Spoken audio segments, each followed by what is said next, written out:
Engineer محمد علی مرزا کے live session دیکھنے کے لیے اور ان سے لائیو بات کرنے کے لیے Shahid and Bilal official YouTube channel کو سبسکرائب کریں۔ مسلم علمی کتاب۔ نیکسٹ علی بھائی ہمارے ساتھ ارمغان بھائی ہیں کینیڈا سے۔ السلام علیکم بھائی، آپ لائیو اپنا سوال کریں۔ وعلیکم السلام ورحمۃ اللہ وبرکاتہ۔ پہلا سوال میرا یہ ہے کہ تھوڑا آپ کی اکیڈمی کی پالیسی سے ریلیٹڈ، کہ جب باقی سارے ہال میں بیٹھے تھے تو آپ کمرے میں کیوں گئے؟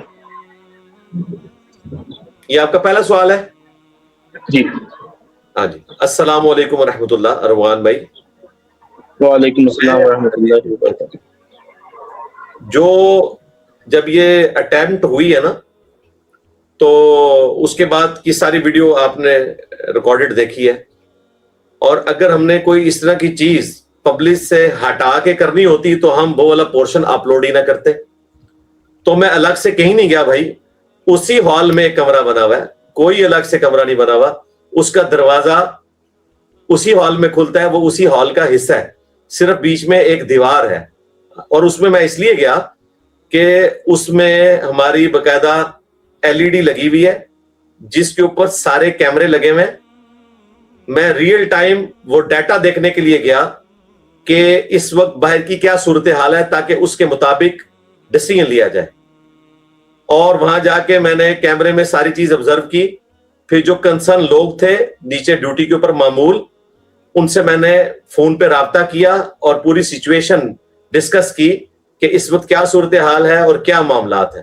اس کے لیے اس کی وجہ یہ ہے کہ اس وقت لیڈر کا کام یہ نہیں ہے کہ وہ چپ کر کے تو سائڈ پہ ہو جائے، اس کا کام ہے کہ فرنٹ سے لیڈ کرے، سچویشن کو دیکھ کر، اور اس کے بعد کوئی ڈیسیژن کرے۔ اور وہ پھر ڈیسیژن کیا، اللہ کے فضل سے پورے معاملات کو دیکھا، اور اس کے بعد جو کچھ ہوا وہ تو جو لوگ یہاں موجود تھے انہوں نے دیکھ لیا کہ کس طریقے سے ہم نے اس معاملے کو ہینڈل کیا۔ الحمدللہ رہا ہماری اکیڈمی کا سیکیورٹی والا معاملہ، تو وہ الحمدللہ اپنی جگہ ان کانٹیکٹ ہے۔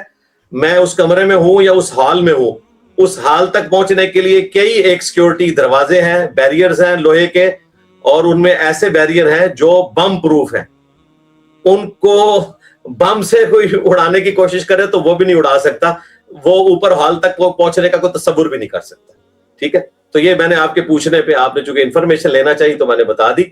اس کے علاوہ کافی ساری اور انفارمیشن ہے، وہ ہماری کانفیڈینشیل ہے، وہ ہم اس لیے ڈسکس نہیں کرتے، پھر ہماری سیکیورٹی بریچ ہوتی ہے۔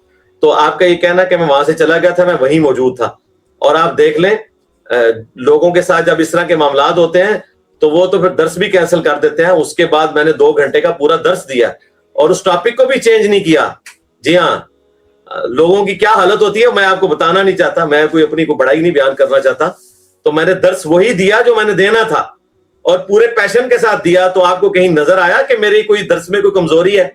حالانکہ چلے میں اس ویڈیو کے ساتھ سے بتا دیتا ہوں، حالانکہ وہ جو میں 7 والے کمرے میں گیا تھا، وہاں باقاعدہ سیکیورٹی کے آفیشلز آئے جن کے ذمہ تھی یہ سارے معاملات، ہمارے ریاستی اداروں کے لوگ، پولیس کے، ایلیٹ کے، باقی لوگ، اور انہوں نے مجھے آ کے کہا کہ انجینئر صاحب سچویشن جو ہے وہ کریٹیکل ہے، تو آپ اپنا درس ختم کر دیں۔ تو میں نے کہا بالکل ایسا نہیں ہوگا، وہ یہی تو چاہتے ہیں کہ میں درس ختم کروں، تو میں تو درس بالکل ختم نہیں کرنا۔ ان کے قبروں میں دفن سارے بزرگ نکل آئے قبروں سے باہر، یا جو باہر موجود ہیں یہ سارے آگے اکیڈمی کے باہر کھڑے ہو جائیں، انشاءاللہ تعالیٰ میرا ایک نعرہ ان کو لے ڈوبے گا، میرے نبی سا ہے ہی کوئی نہیں، تیرے بابے تھے شے ہی کوئی نہیں۔ تو یہ ہوا تھا اسٹرانگ روم میں بھائی، تو وہ اگر میں نہ ہوتا تو ظاہر ہے پھر لوگ پینک کر جاتے ہیں۔ تو لیڈر کا کام ہے کہ وہ گیدڑ نہ بنے، لیڈر بنے۔ ٹھیک ہے، چلیں اب آپ دوسرا سوال کر لیں۔ علی بھائی یہ بات تو میں بھی تصدیق کر سکتا ہوں، کیونکہ جب مفتی طارق مسعود آئے تھے تو میں خود مسجد میں تھا، اور مسجد میں ان کی انٹرنس کے لیے بالرز لگائے گئے، اتنے سیفٹی کے بندے، like he was in reachable, حالانکہ ممبر پہ سامنے بیٹھے، اور میرے سامنے ان کے آنے سے پہلے ایک چاچا جی نے اچھا خاصا شور مچایا کہ یہ کیا، یہ پروٹوکول کس خوشی کا دیا جا رہا ہے، میرے سامنے انہوں نے کیا۔ اور یہ لیڈرشپ والی بات آپ نے بالکل بہترین کی۔ دوسرا سوال میرا یہ ہے، سوال تو البتہ کچھ اور تھا لیکن یہ زیادہ ضروری چیز ایک آ گئی ہے۔ یہ سید جواد نقوی صاحب حافظہ اللہ، ان پہ یہ جو مولویوں نے الزام لگایا، اور بالکل ایک غلط اور جھوٹا الزام لگایا جس کا شریعت میں ان کو ویسے اصولی کوڑے پڑنے چاہیے، جو الزام انہوں نے جھوٹا ان پہ لگایا ہے کہ انہوں نے قرآن کی تحریف کی اور فلاں ان کا کوئی تحریف نہیں کی. عربی کا ایک فکر ہے اور 100% صحیح انہوں نے استعمال کیا ہے. کروا دی ہے اس میں. اب آپ کا کیا مسئلہ ہے؟ آپ کینیڈا میں بیٹھ کے اب کیا کریں گے آپ بھائی؟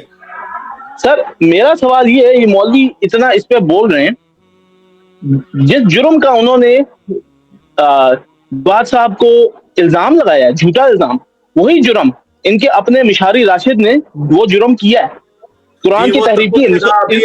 ابھی لہبی و تب کو انہوں نے بدلا ہے, انہوں نے تو کی ہے قرآن کی تحریف, تو اب مولوی سارے چپ کیوں؟ جی جی چپ کیوں ہے یہ میں تو نہیں بتا سکتا, یہ تو انہوں نے بتانا ہے. مجھ سے آپ پوچھیں گے تو پھر میں کوئی 3-4 اور سلواتیں ان کو سنا دوں گا, تو آپ لوگوں کا غصہ کیوں نہیں ٹھنڈا ہوتا؟ تو اس کے لیے آپ دیسی فنکار ٹی وی کی میمز دیکھا کریں بھائی, اپنا غصہ جب ٹھنڈا کرنا ہو, ٹھیک ہے. اسی طریقے سے مولوی میمز موجود ہیں, لو سامبو چینل کی میمز موجود ہیں, دانی بھائی آفیشیل کی میمز موجود ہیں. یہ ہم نے میمز والا سلسلہ جو ہمارے اسٹوڈنٹ نے شروع کیا ہے, وہ آپ جیسے جو بھولے بھالے مسلمان بھائی ہیں جن کو غصہ آتا ہے ان مولویوں کے کرتوتوں کے اوپر, تو ان کا غصہ ٹھنڈا کرنے کے لیے نا, تو بالکل کوئی ٹینشن نہیں لینے کا. ہاں انجینئر سب کو انشاءاللہ تعالی دیکھ لیں, ان سب کو اللہ کے فضل سے جو ہے وہ ہم نے علمی طور پہ زیر کر لی ہے. آج نیو ورلڈ اسلامک آرڈر وہ ہے جو ہمارے پلیٹ فارم سے بیان ہوتا ہے. باقی تو اب بےچارے صرف اپنی حاضری لگانے کے لیے ممبر پہ آتے ہیں آپ کے سامنے, تو اللہ کا شکر ہے ہم کر رہے ہیں, بے فکر رہیں. آپ یہ بات کر رہے ہیں, ابھی تو ایک اور حوالہ ہے وہ ہم رکھیں گے کہ تذکرۃ الرشید جو کتاب ہے رشید احمد گنگوئی کے حالات و واقعات کے اوپر, جس میں وہ میاں والا واقعہ کا پارٹ 2 موجود ہے کہ مولانا قاسم ننوتوی دلہن کی شکل میں آئے تھے رشید احمد گنگوئی صاحب کے خواب کے اندر. اس کا جو تذکرۃ الرشید رسالہ جو وہ نکالا انہوں نے ان کے حالات زندگی پہ, اس کے باہر انہوں نے قرآن پاک کی 2 آیات کو جوڑا ہوا ہے مختلف جگہ سے. ان ھذہ تذکرہ, وہ قرآن میں آیا تھا نا کہ یہ قرآن ایک نصیحت ہے, وہ تذکرہ انہوں نے تذکرۃ الرشید پہ لگایا ہوا ہے. لو سامو, ٹھیک ہے. ابھی تو اگلی قسط بھی میں نے دیوبندیوں کو دینی ہے, یہ نہ پرانے بچیں گے نہ ان کے نئے بچیں گے, چھوڑ دیں یہ انشاءاللہ تعالی. اور آپ دیکھ لیں کسی کا جواب نہیں آیا, میں نے 8 جواب دیے ہیں. جواد نقوی صاحب پہ جو توہین رسالت کا الزام لگا اور توہین صحابہ کا, اس کے بھی 8 جواب دیے. توہین قرآن پہ بھی 8 جواب دیے. پلانٹ ارتھ پہ لاکھوں دیوبندی علماء, لاکھوں بریلوی علماء موجود ہیں, کسی ایک میں اخلاقی جرت نہیں ہے کہ کسی ایک بات کا میرا جواب دے سکے. اور آخری بات, اشرف علی تھانوی صاحب عورت کی ڈلیوری کروانے کے لیے قرآن کا تعویذ عورت کی ران پہ بندھواتے ہیں, تو قرآن کی کوئی توہین نہیں ہے. احمد بریلوی صاحب عورت کی پریگنینسی کو کنٹینیو کرنے کے لیے زیر ناف قرآن کی آیات لکھ کے تعویذ بندھواتے ہیں, کوئی توہین نہیں ہے. اور یہ لوگ آ کے جواد نقوی صاحب کو کہہ رہے ہیں کہ آپ نے قرآن کی توہین کر دی ہے, ٹھیک ہے. تو ان بیچاروں کی کوئی مورل گراؤنڈز نہیں ہے, بس آپ ان کی ذلت کا مزہ چکھیں. یہ دیکھیں یہ دیکھیں, یہ دودھ پتی شکر کی, اس کے اندر جو ہے نا گڑ ڈلی ہوئی ہے. یہ گڑ والی دودھ پتی کے ساتھ آپ نے مزہ لینا ہے, یہ ایسے کر کے بسم اللہ. ہاں یہ بالکل, تو آپ یہ مزہ لیا کریں, ساتھ میمز دیکھا کریں. ابھی تازہ دیسی فنکار ٹی وی پہ ایک اور میم چڑھی ہے, وہ مامو پارٹی کی, حضرت معاذ اللہ کی, ناشتے والی سرکار, بڑی زبردست میم ہے. تو وہ ابھی آپ کا لائیو سیشن ہے, ورنہ یہ دودھ پتی میں نے وہ میم کے ساتھ ایسے